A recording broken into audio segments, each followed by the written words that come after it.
प्यारे छात्रों, स्वागत है आपका हमारे चैनल में। आज हम पढ़ने वाले हैं हिंदी व्याकरण का एक महत्वपूर्ण टॉपिक अर्थ के आधार पर वाक्य भेद। ठीक है?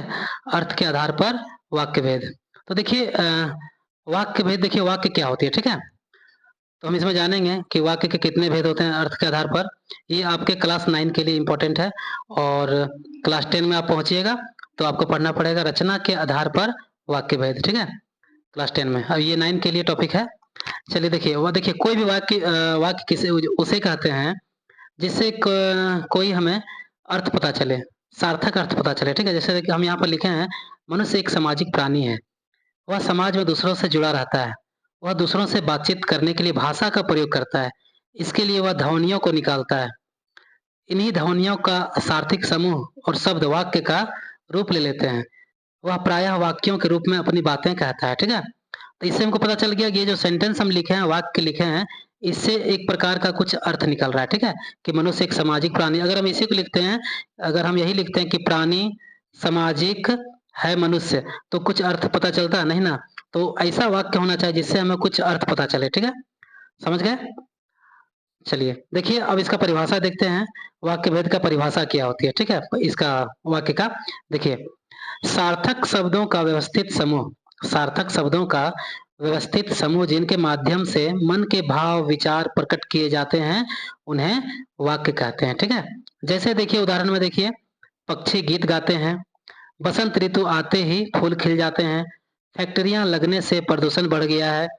उपयुक्त अब यहाँ पर जो हम उदाहरण देखे हैं, देखिए उपयुक्त वाक्य सार्थक शब्दों का व्यवस्थित समूह, ये जो हम यहाँ पर ये जो वाक्य बनाए हैं, ये जो भी वाक्य है, चाहे पक्षी गीत गाते हैं, चाहे बसंत ऋतु आते ही फूल खिल जाते हैं और फैक्ट्रियां लगने से प्रदूषण बढ़ गया है, ठीक है? ये वाक्य है। चलिए, अब इसमें क्या है कि ये एक सार्थक शब्दों का समूह है, ठीक है? व्यवस्थित समूह है, ठीक है? जिनसे भाव विचारों की जिनसे भाव भाव का विचारों की पूरी इनसे हमें एक भाव पता चल रही है, एक विचार हमें पता चल रही है, ठीक है? चलिए, ठीक है? समझ गए होंगे? अब आते हैं हम लोग देखते हैं अर्थ के आधार पर वाक्य के भेद, ठीक है?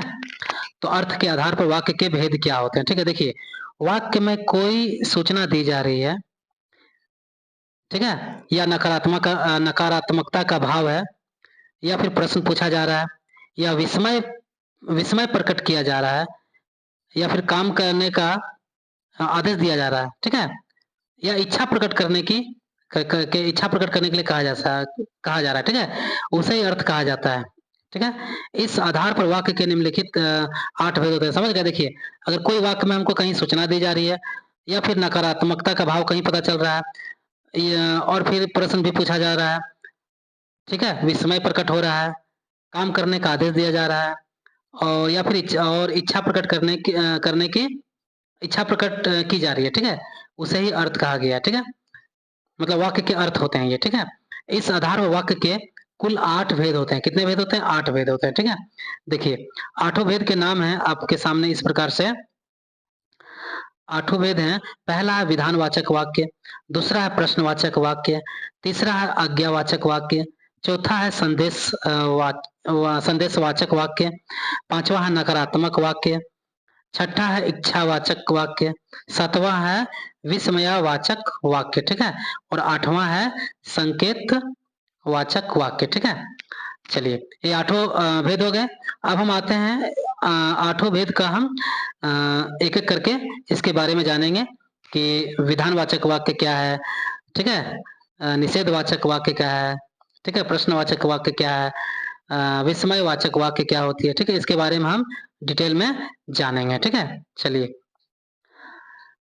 देखते हैं आगे हम सबसे पहला देखते हैं विधानवाचक वाक्य, ठीक है? विधानवाचक वाक्य देखते हैं हम सबसे पहले, ठीक है?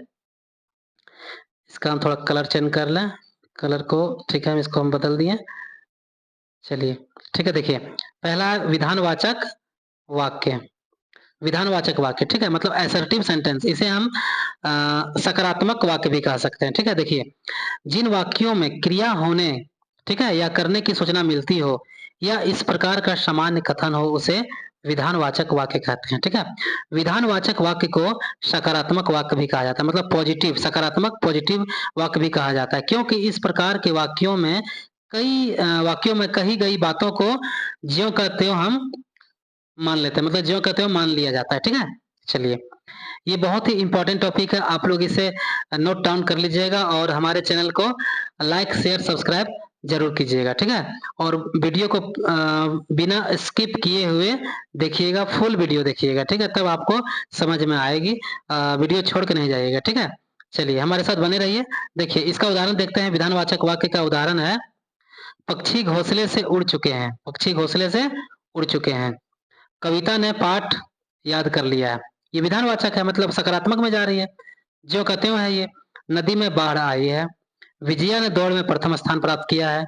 रोहित ने नया मकान खरीदा। ये सब पॉजिटिव में बातें हो रही है। ठीक है, विधानवाचक है, मतलब पक्षी घोंसले से उड़ चुके हैं, मतलब विधान है, उड़ गया, उड़ चुके हैं। ठीक है, कविता ने पाठ याद कर लिया। ठीक है, मतलब ये पॉजिटिव है। ठीक है, तो असर्टिव सेंटेंस है, इंग्लिश में कहेंगे असर्टिव सेंटेंस। ठीक है, विधानवाचक वाक्य या सकारात्मक वाक्य भी कहेंगे इसे। ठीक है, चलिए अगला देखते हैं हम लोग, निषेधवाचक वाक्य। देखिए निषेधवाचक वाक्य, ठीक है, इसे नेगेटिव सेंटेंस, ठीक है, इंग्लिश में देखिए, मतलब जिसमें नकारात्मक बातें हों। ठीक है, देखिए जिन वाक्यों से कार्य ना होने का भाव प्रकट होता है, मतलब हमें पता चलती है कि इस वाक्य से कार्य नहीं हो रहा है, कोई भी कार्य। ठीक है, उन्हें हम निषेधवाचक वाक्य कहते हैं। निषेध मतलब ना। ठीक है, चलिए जैसे मैंने दूध नहीं पिया।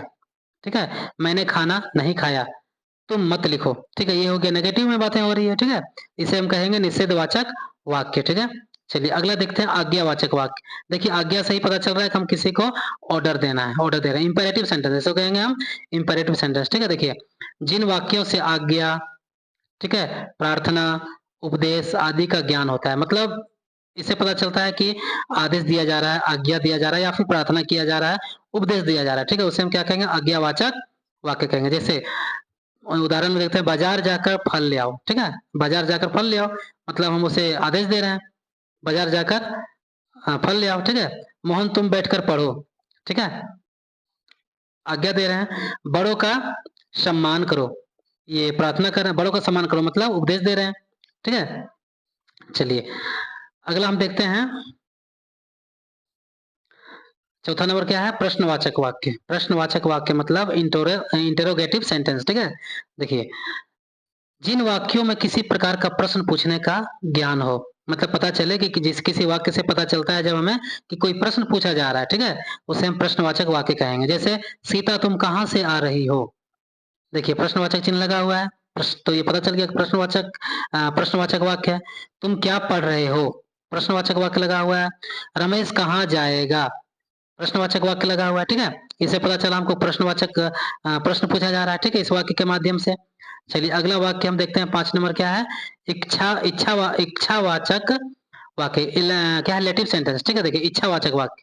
देखिए जिन वाक्यों से हमें पता चले इच्छा, आशीष एवं शुभकामना आदि का ज्ञान हो, उन्हें हम कहेंगे इच्छावाचक वाक्य। ठीक है, जैसे तुम्हारा कल्याण हो, इच्छा है हमारा कि तुम्हारा कल्याण हो।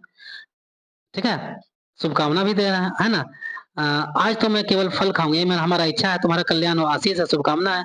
ठीक है, मेरा इच्छा है कि आज तो मैं फल खाऊंगा, इच्छावाचक वाक्य हो गया। ठीक है, अब देखियो भगवान तुम्हें लंबी उम्र दे, ये भी आशीष हो गया, आशीर्वाद हो गया। ठीक है, शुभकामना हो गई, तो इसे कहेंगे हम इच्छावाचक वाक्य। ठीक है, चलिए अगला हम देखते हैं वाक्य, 6 नंबर वाक्य है हमारा संदेहवाचक वाक्य, मतलब sentence indicating doubt sentence. Sorry ये टाइपिंग मिस्टेक हो गया, यहाँ पर आता है सेंटेंस। ठीक है, सेंटेंस इंडिकेटिंग डाउट सेंटेंस। ठीक है, संदेहवाचक वाक्य। ठीक है, चलिए देखिए इसमें क्या है कि जिन वाक्यों से संदेह या संभावना व्यक्त होती है उन्हें संदेहवाचक वाक्य कहते हैं। ठीक है, ठीक है, मतलब किसी सेंटेंस से हमको पता चल, वाक्य से पता चल रहा है कि उसमें संदेह छिपा हो या फिर संभावना, ठीक है, छुपी हो, हमें पता चल रहा है, उन्हें संदेहवाचक वाक्य, ताकि हम सस्पेंस में है। ठीक है, संदेह है, जैसे शायद शाम को वर्षा हो जाए, संदेह है मेरे मन में, संभावना भी है कि शायद शाम को वर्षा हो जाए। वह आ रहा होगा पर हमें क्या मालूम, ये संदेह है। ठीक है, वह आ रहा होगा, ये संभावना है, पर हमें क्या मालूम, ये संदेह है।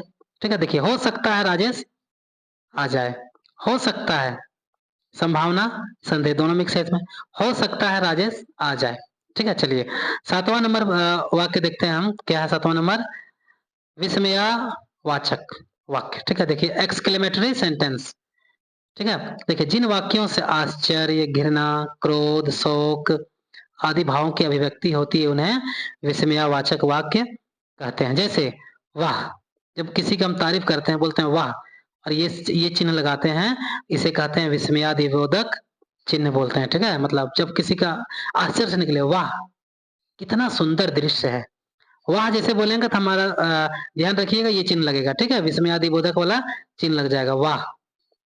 अब बोलेंगे हाय, उसके माता पिता दोनों, हाय उसके माता पिता दोनों ही चल बसे, मतलब क्या शौक, मतलब गम, उदासी, हाय उसके माता पिता दोनों चले गए। जहाँ ये वर्ड आता है वाह, हाय, वहां पर विस्मयादिबोधक चिन्ह लगता है। ठीक है, अब जैसे खुशी हो जाए शाबाश, जैसे शाबाश बोले, यहाँ भी देखिए चिन्ह लगा हुआ है शाबाश, तुमने बहुत अच्छा काम किया।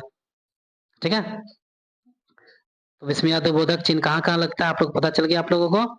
शाबाश भारतीय टीम, मतलब भारतीय टीम ने पाकिस्तान को हरा दिया, वाह, वाह भी लगा सकते हैं। ठीक है, चलिए अब आता है संकेतवाचक वाक्य। देखिए संकेतवाचक वाक्य क्या है, देखिए कंडीशनल सेंटेंस। अब क्या देखिए, जिन वाक्यों से शर्त, संकेत का बोध होता है, यानी एक क्रिया का होना दूसरी क्रिया पर निर्भर होता है, उन्हें संकेतवाचक वाक्य कहते हैं। जैसे यदि परिश्रम करोगे तो अवश्य फल मिलेगा, एक क्रिया है और दूसरा क्रिया भी है, यानी एक क्रिया का होना दूसरी क्रिया पर निर्भर हो है यहाँ पर, कि अगर ये क्रिया करोगे तब ये क्रिया होगा। ठीक है, यदि परिश्रम करोगे तो अवश्य सफल होगे। ठीक है, पिताजी अभी आते तो अच्छा होता, देखिए यहाँ भी और यहाँ भी। ठीक है, एक क्रिया का निर्भर दूसरी क्रिया पर निर्भरता दिखाई जा रही है। अगर वर्षा होगी तो फसल भी होगी, देखिए दो क्रिया नजर आ गया, अगर वर्षा होगी तो फसल भी होगी, मतलब एक क्रिया जो है इस क्रिया पर निर्भर है। ठीक है, जैसे संकेत हो, शर्त, बोध हो, शर्त हो। ठीक है, यानी एक क्रिया का होना दूसरी क्रिया पर, एक क्रिया का होना दूसरी क्रिया पर निर्भर होता है, तो उन्हें हम संकेतवाचक वाक्य कहते हैं। ठीक है, चलिए तो ये यहीं तक था, उम्मीद है आप लोगों को समझ आ गई होगी। ठीक है, हमारा वीडियो कैसा लगा आप लोग लाइक, शेयर, सब्सक्राइब जरूर कीजिएगा और कमेंट करके बताइएगा कि आप लोग को वीडियो कैसा लगा। ठीक है, ठीक है, धन्यवाद, मिलते हैं अगले क्लास में कुछ नया टॉपिक लेके।